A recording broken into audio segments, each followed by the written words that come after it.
ये किसान अगर बोना जानता है ना तो उजाड़ना भी जानता है। इस किसान ने अच्छे अच्छे बड़े बड़े धुरंधरों को उजाड़ा है। इंदिरा गांधी जैसी का घमंड तोड़ दिया था। मोदी तेरी तो औकात क्या है? जैसे तुमने नोटबंदी करी थी, अगर एक बार एक साल ये किसान फसल बंदी कर दे, फसल पहुंचाना बंद कर दे, तो तुम्हें पता चल जाएगा इस किसान की ताकत क्या है। और कभी धर्म के नाम पे लड़वाते हैं, कभी जाति के नाम पे लड़वाते हैं, कभी कैसे कभी कैसे कभी कैसे। इन्होंने हद कर दी और हर आदमी को पाकिस्तान का एजेंट बना दिया। अरे एजेंट तो दलाली तो तुमने की, आरएसएस के लोगों, बीजेपी के लोगों। बता दो एक भी आदमी तुम्हारे अंदर से अगर हो जिसने देश की आजादी में कोई लड़ाई लड़ी हो। अरे तुम्हारा इतिहास काल से ब्राह्मण है, चाहे सावरकर हो, चाहे नथुराम गोडसे हो, तुम्हारे जितने, चाहे गोलकर हो, तुम्हारे सारे जितने भी आदर्श हैं वो इस देश के गद्दार हैं। भारत के लोगों सीखो अमेरिका से। एक आदमी के ऊपर एट्रोसिटी और पूरा देश सड़क पे उतरा। आज सारे के सारे लोग, चूची बच्चा इस देश का, सड़क पे आ जाओ किसानों के हक और अधिकार के लिए।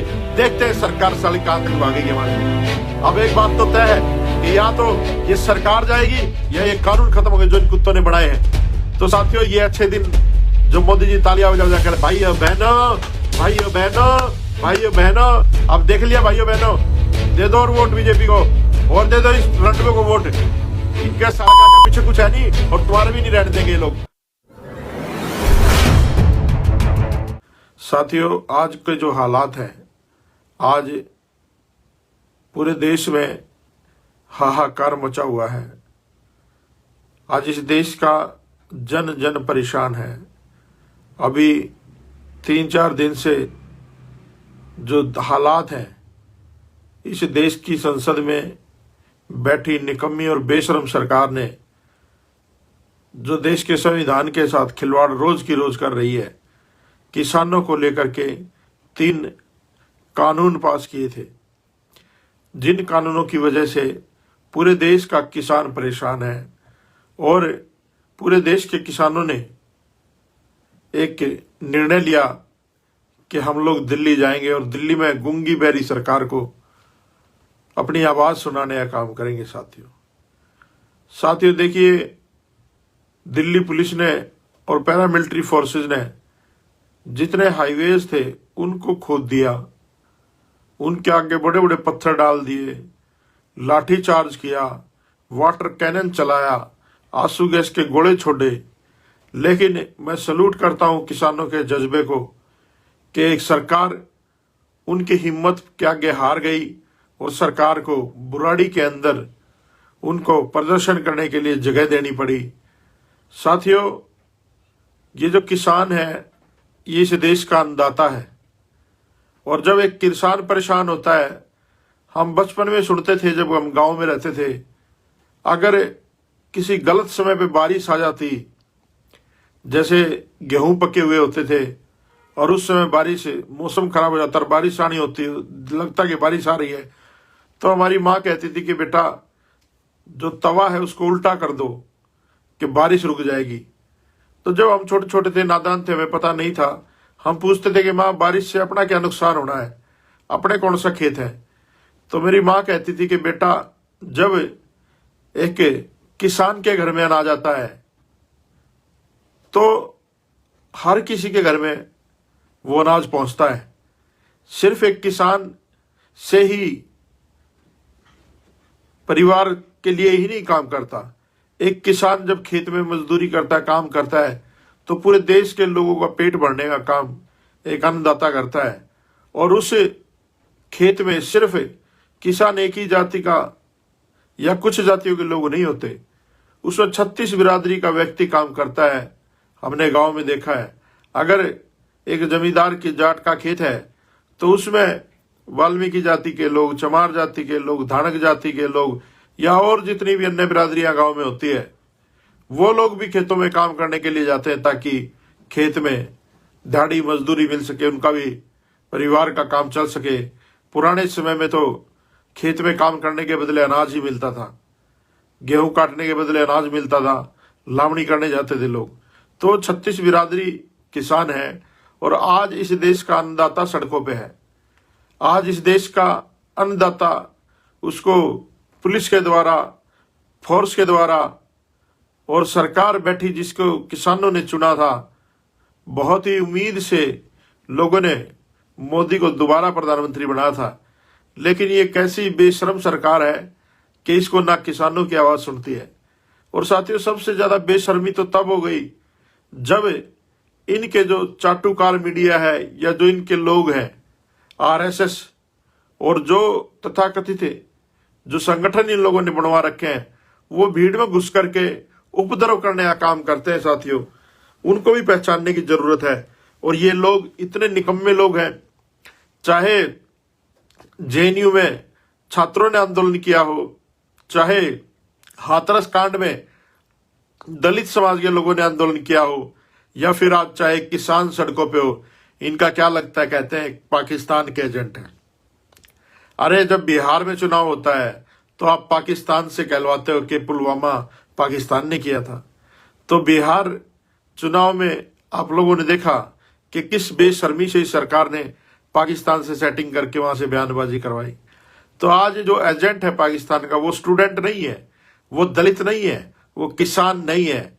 अगर इनका कोई एजेंट है पाकिस्तान का, तो मैं सीधे सीधे कहता हूं केंद्र में बैठी मोदी की सरकार है, जो एक अपने राजनीतिक फायदे के लिए दूसरे देशों से लड़वाती है, भिड़वाती है, नौजवानों को मरवाती है।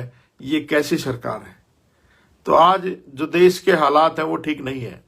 और मैं बता दूं आप लोगों को, ये जितने भी लोग आज सरकार में बैठे हैं, ये गौलकर के चेले हैं, है ना। गौलकर ने ही एक ऐसा आदमी था इस देश में जिसने सामाजिक असमानता को सर्टिफाइड किया और कहा कि वो होनी चाहिए। ऊंच नीच के भेदभाव को उसने सही कहा। तो जिसके गुरु ऐसे हो तो उनके चेले कैसे होंगे, ये आपको समझने की जरूरत है। साथियों, ये सावरकर की औलाद है जो अंग्रेजों से लिखित में माफीनामा उन लोगों ने मांगा था। तो आज अगर मेरी आवाज जहां भी पहुंच रही हो, आप लोगों से मैं निवेदन करता हूं कि वो लोग भी किसानों के हक में खड़े हों, जो लोग एनआरसी के लिए, सीए के लिए आंदोलन कर रहे थे। आज मुसलमान भाइयों से भी मैं अपील करता हूं कि आज किसान के हक में खड़े हो, क्योंकि मुसलमान भी उत्तर प्रदेश में बहुत बड़ी संख्या में किसान है। आज मैं बहुजन समाज की तमाम जातियों से, दलित जातियों से भी निवेदन करता हूं, जो लोग हाथरस के कांड में आंदोलन में थे, वो आज किसानों के साथ खड़े हो। मैं उन जेएनयू के छात्रों से भी अपील करता हूं कि वो लोग भी आज इन किसानों के समर्थन में खड़े हो। आप ये ना देखो कि कौन सी पार्टी किसको करवा रही है। मैं तो ये कहता हूं हर पार्टी को, चाहे वो पक्ष में या विपक्ष में जहां भी बैठी है, आज किसानों के हक में उसको खड़ा होना चाहिए। और साथियों, पूरे देश के लोगों ने एक ड्रामा तो देखा ही हुआ, आज से नहीं, जब से देश आजाद हुआ तब से देख रहे हो। जब भाजपा सरकार आती है तो कांग्रेस वाले कहते हैं भाजपा जुल्म करती है। जब कांग्रेस सरकार में आती है तो भाजपा वाले कहते हैं कि कांग्रेस जुल्म करती है। अरे जुल्मी तो ये दोनों ही लोग हैं, चाहे भाजपा के लोग हो चाहे कांग्रेस के लोग हो, जुल्मी तो दोनों ही लोग हैं। क्योंकि इन लोगों को दिक्कत इस देश के संविधान से है। अगर देश का संविधान पूरी तरीके से इंप्लीमेंट हो तो ये लोग इस देश को खुशहाल होने से नहीं रोक सकते। लेकिन क्या करें, ये जितने भी लोग राजनीति में है, कांग्रेस और भाजपा या आम आदमी पार्टी, आज मैं पूछना चाहता हूं उस अरविंद केजरीवाल से, लाला जी से, दिल्ली में जो बैठा है, किसकी इजाजत से आपने दिल्ली में दोबारा इन किसानों को रोकने के लिए पुलिस को परमिशन दी, अपने एसडीएम लगाए, अपने सारी शक्तियां लगा रखी हैं? क्योंकि केजरीवाल भी आरएसएस का ही एक प्रोडक्ट है, बीजेपी का ही आदमी है। ये एक ही बात है। ये लोग जो आज बाबा साहब अम्बेडकर ने एक बात कही थी कि जब वैश्य राजनीति में आएगा तो राजनीति का सबसे ज्यादा नंगा नाच उस समय होगा। और आज देश की राजनीति पे जो भी लोग काबिज हैं, आज ब्राह्मणवादी और मनुवादी लोगों की सत्ता पे कब्जा है। साथियों, ये लोग वही दौर लाना चाहते हैं, मेरे भाइयों किसानों, ये वही दौर लाना चाहते हैं जो हमारे बुजुर्गों के समय में था। एक जाट जमींदार किसान पूरी साल खेत में मेहनत करता है और एक बढ़िया लाला जी आता है और खेत से ही आपकी फसल को उठा ले जाता है और अपनी मर्जी से आपको जो है उसका मोल देता है, और पूरी जिंदगी वो उस जमींदार का, उस किसान का कर्जा नहीं उतरने देता। बही में चक्रवर्ती ब्याज लगा लगा करके उस बही को इतनी मोटी कर देता है। शुक्र मनाता हूं मैं सर छोटू राम का, अगर सर छोटू राम नहीं होते तो आज ये किसान इतना आंदोलन नहीं कर पाता। और आज ये किसान इतना संपन्न नहीं होता। अरे सर छोटू राम जी एक बात कहते थे, कह रहे जाटो जमींदारों किसानों वोट डालना सीख लो और दुश्मन को पहचानना सीख लो। आप लोगों ने बड़े बड़े महापुरुष आए, ज्योतिबा फुले की बात नहीं मानी, साहू जी महाराज की बात नहीं मानी, बाबा साहब अम्बेडकर की बात नहीं मानी, छोटू राम की बात नहीं मानी, साहब काशीराम की बात नहीं मानी। तो भाई आज आपको ये चीजें तो झेलनी पड़ेगी। आज समय आ गया है, मैं पूरे चैलेंज के साथ कहता हूं, आज जो जुनून किसानों में है, इस पुलिस के बैरिकेड ऐसे उड़ रहे थे जैसे हवा में रुई उड़ती है। अरे ये किसान जिस तरीके से इस मोदी को किसान ने पूरे देश में समर्थन दे करके इसको इतना मजबूत किया है, ये किसान अगर बोना जानता है ना तो उजाड़ना भी जानता है। इस किसान ने अच्छे अच्छे बड़े बड़े धुरंधरों को उजाड़ा है। इंदिरा गांधी जैसी का घमंड तोड़ दिया था। मोदी तेरी तो औकात क्या है। आज हर तरीके से मुझे वो एक मिशनरी सिंगर ने एक गाना गाया है कि आज देश की कुर्सी पे ऐसा ठग है बैठा जो चाय बेचते बेचते बन गया देश विक्रेता। आज ये सिर्फ दो ही आदमियों के लिए काम कर रहा है पूरे देश में, अडानी और अंबानी के लिए काम कर रहा है। इसके लिए जनता जरूरी नहीं है। मुझे साहब श्री काशीराम जी की बात याद आती है। साहब काशीराम कहते थे कि भाई हमारी बहुजन समाज पार्टी गरीब पार्टी है और हम गरीबों से चंदा लेकर के चुनाव लड़ते हैं, हम अमीरों से पैसा नहीं लेते, क्योंकि अगर अमीर पैसा देगा तो इशारा भी करेगा। आज जो सरकार है भाजपा की, उसने अडानी और अंबानी का पैसा लगाया है, आज वो उनका इशारा भी मानना पड़ेगा। आज जो सरकार है वो चुने हुए प्रतिनिधि नहीं चला रहे, अपने ड्राइंग रूम में बैठ करके अडानी और अंबानी नीतियां बनाते हैं, कानून बनाते हैं और उनके हिसाब से सरकार कठपुतली की तरह चलती है। इतने बेशर्म हो गए ये लोग, इनका तो जिक्र करते हुए भी शर्म आती है। अरे हरामखोरो, ये जो किसान है इसको तुमने बर्बाद कर दिया तो कहां जाओगे। ये अन्नदाता है। अगर आज मैं कहता हूं जैसे तुमने नोटबंदी करी थी, अगर एक बार एक साल ये किसान फसल बंदी कर दे, फसल पचाना बंद कर दे, तो तुम्हें पता चल जाएगा इस किसान की ताकत क्या है। और मैं तो कहूंगा किसानों को एक बार ये कर ही देना चाहिए, बिल्कुल सारी फसलें उगाना बंद कर दें और पता चल जाएगा इन लोगों को। और इनके जो नेता वेता है सारी इन पार्टियों के, इन आरामखोरों को देना ही बंद कर दें। साथियों आज बहुत दुखी मन है, व्याकुल मन है कि मेरे जो परिवार के लोग हैं, हमारे जो समाज के लोग हैं, हमारे जो किसान भाई हैं वो सड़कों पे हैं, उनके परिवार सड़कों पे है। और कितनी एक मार्मिक घटना हुई अभी मैंने फेसबुक पे भी डाला था कि एक बाप आंदोलन में गया हुआ है किसान, और उसका बेटा सरहद पे शहीद हो गया फौजी। बताओ किससे लड़े, बॉर्डर में बैठे दूसरे देश के दुश्मनों से लड़े या संसद में बैठे इस देश के दुश्मनों से लड़े। आदमी क्या करे। आज देश की संसद में ऐसे लोग बैठ गए हैं, पता नहीं वो क्या चाहते हैं। कभी धर्म के नाम पे लड़वाते हैं, कभी जाति के नाम पे लड़वाते हैं, कभी कैसे कभी कैसे कभी कैसे। इन्होंने हद कर दी और हर आदमी को पाकिस्तान का एजेंट बताते हैं। अरे एजेंट तो दलाली तो तुमने की, आरएसएस के लोगों, बीजेपी के लोगों। बता दो एक भी आदमी तुम्हारे अंदर से अगर हो जिसने देश की आजादी में कोई लड़ाई लड़ी हो। अरे तुम्हारा इतिहास कालस से भरा पड़ा है, चाहे सावरकर हो, चाहे नथुराम गोडसे हो, तुम्हारे जितने, चाहे गोलकर हो, तुम्हारे सारे जितने भी आदर्श हैं वो इस देश के गद्दार हैं और गद्दार ही आज सत्ता में बैठे हैं। तो साथियों आप लोगों से निवेदन है कि किसानों का साथ दे। मैं भी कल से इस आंदोलन में पूरी भागीदारी के साथ उतरूंगा और किसानों के साथ रहूंगा। और जब तक किसानों का आंदोलन चलेगा हम लोग किसानों के साथ सड़क पर रहेंगे और इस लड़ाई को मजबूत करेंगे। आप लोगों से भी निवेदन यह है कि हम तो सारे के सारे लोग काम कर ही रहे हैं, जितने भी लोग सोशल मीडिया पे हैं। और एक और मेरा आपसे अनुरोध है, अरे सीखो इस देश के लोगों, इंडिया के लोगों, भारत के लोगों, सीखो अमेरिका से। एक आदमी के ऊपर एट्रोसिटी हुई और पूरा देश सड़क पे उतरा। आज सारे के सारे लोग, चुच्ची बच्चा इस देश का, सड़क पे आ जाओ किसानों के हक और अधिकार के लिए। देखते हैं सरकार साली कहां तक भागेगी हमारे से। अब एक बात तो तय है कि या तो ये सरकार जाएगी या ये कानून खत्म होंगे जो इन कुत्तों ने बनाए हैं। और इस देश का जो सुप्रीम कोर्ट है वो भी एक नाचने वाले की तरह, कठपुतली की तरह नाच रहा इनके सरकार के आगे। तो आप लोग इसमें मोटो लेना चाहिए सुप्रीम कोर्ट को और देखना चाहिए, और उन अधिकारियों के खिलाफ कार्रवाई होनी चाहिए जिन्होंने सरकारी संपत्ति को नुकसान पहुंचाया है, जिन्होंने एनएच हाईवे को, जितने भी हाईवे उनको तोड़ा है, उनके खिलाफ कानूनी कार्रवाई, उनको जेल में डालने का काम करना चाहिए। तो साथियों, ये अच्छे दिन जो मोदी जी तालियां बजा बजा कर भाइयों बहनों भाइयों बहनों भाइयों बहनों, अब देख लिया भाइयों बहनों, दे दो और वोट बीजेपी को, और दे दो इस रंडवे को वोट। इनके सड़क आगे पीछे कुछ है नहीं और तुम्हारे भी नहीं रहने देंगे ये लोग।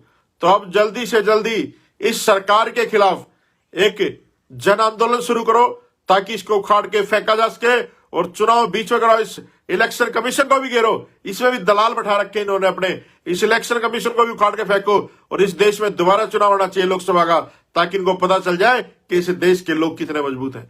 तो साथियों, इस वीडियो को ज्यादा से ज्यादा लोगों तक पहुंचाएं, ज्यादा से ज्यादा लोगों तक हमारी बात पहुंचाएं, इसको शेयर जरूर करते रहे। साथियों, मैं फिर निवेदन करता हूं आप लोगों से, तमाम देश के लोगों से, अगर संविधान बचेगा तो कोई प्रॉब्लम नहीं आएगी। ये किसान भाइयों, आप लोगों से भी निवेदन करता हूं कि इन दलितों के साथ, बहुजनों के साथ खड़े हो जाया करो।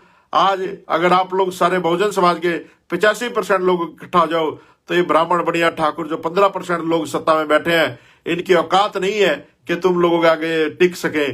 तो साथियों, लड़ाई जो है वो ब्राह्मणवाद मनुवाद वर्सेस अम्बेडकर है।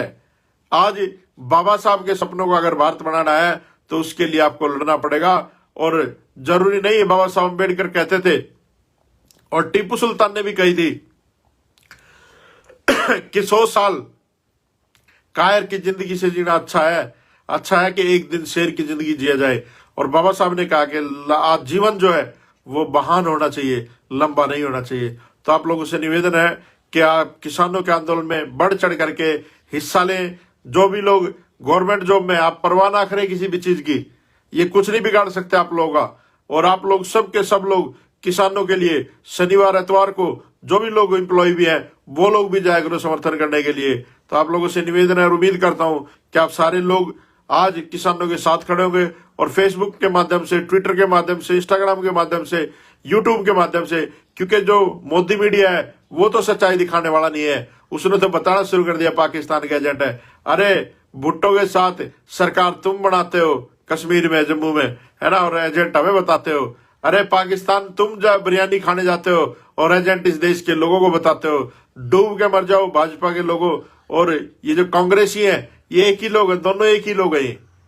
तो आज मैं सभी से अपील करना चाहता हूं कि आज समय आ गया है, वोट डालना सीख लो और दुश्मन को पहचानना सीख लो। बहुजन समाज के लोग 85-15 की लड़ाई है ये आज भी, और साहब काशीराम के जन्म पे जब थे साहब काशीराम, जब भी यही लड़ाई थी। तो आप लोगों से निवेदन है कि 1585 की लड़ाई को मजबूत करो, और इस देश से इन आर्यनों को, इन यूरेशियनों को भगाओ, और मूल निवासी आंदोलन भी छेड़ो। जैसे अभी किसानों का आंदोलन है, एक बार मूल निवासी आंदोलन भी छेड़ दो, खदेड़ के फेंक दो इनको बाहर, इन पाखंडियों को। आप लोगों ने मेरी बात को जन जन तक पहुंचा, उसके लिए धन्यवाद। आप लोगों का बहुत बहुत साधुवाद। जय भीम, जय भारत।